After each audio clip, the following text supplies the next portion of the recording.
Ayan. Tapos na. May kinis na lang ang para sa CR. Tapos lagyan ng pundasyon sa ilalim.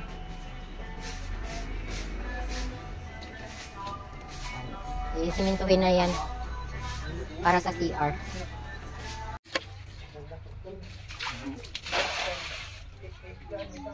Sisimintuhan natin. May tubig sa ilalim. Wala pa yung helper. Papang nag-helper. Oh.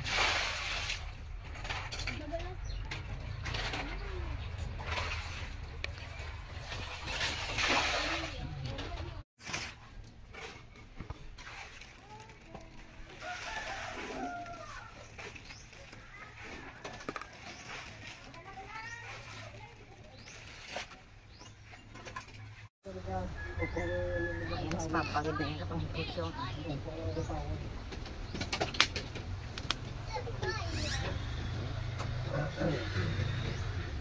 Bod, wag ka mo daan, may basi marumpag no, kagap, yun lang nadaan.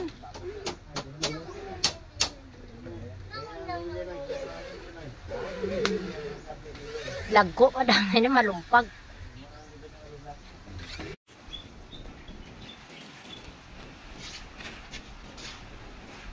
Papa na nag-ubra, ho.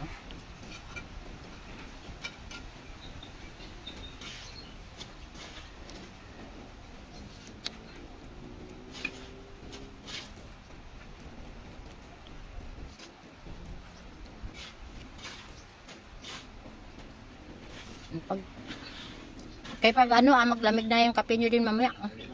Kan laging saging.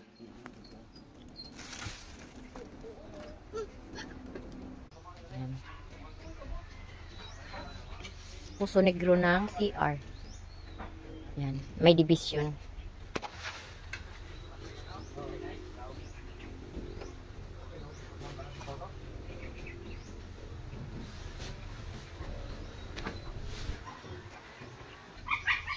Ito ang aming Puso Negro. Bali, inabot ko ng anong lalim niya na nito. Ano yan, huwag yung simentuhan yung ilalim na yun. Buhos. Sulan na lang. City lang. City, kat pati ang labas yung anak usli na ne? Pati usli ano, city lang? Muna ka si may suto.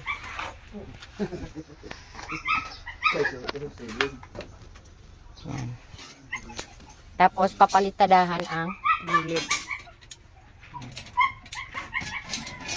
Ayan o, inapalitadahan. Bukod sa may flooring, yung buhusan yan, may flooring buhos yan. Yan. Tapos mayroong kabilya malalaki oh. Para matibay ang CR at saka hindi magbarado. Dahil malalim. Bukod ang sa dumi, bukod ang sa tubig.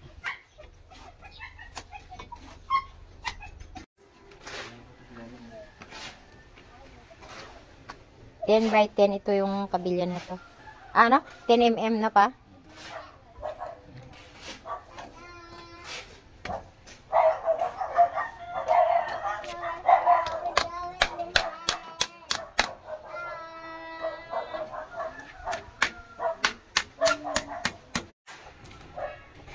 Bubuhusan ng semento.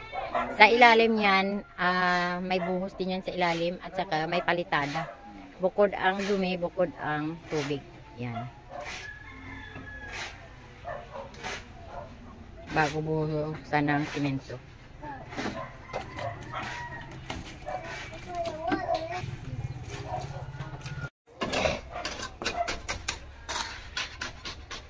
Ayan, malapit na matapos. Binubuhusan na ngayon para matakpan na yung, mafloringan na yung Puso Negro.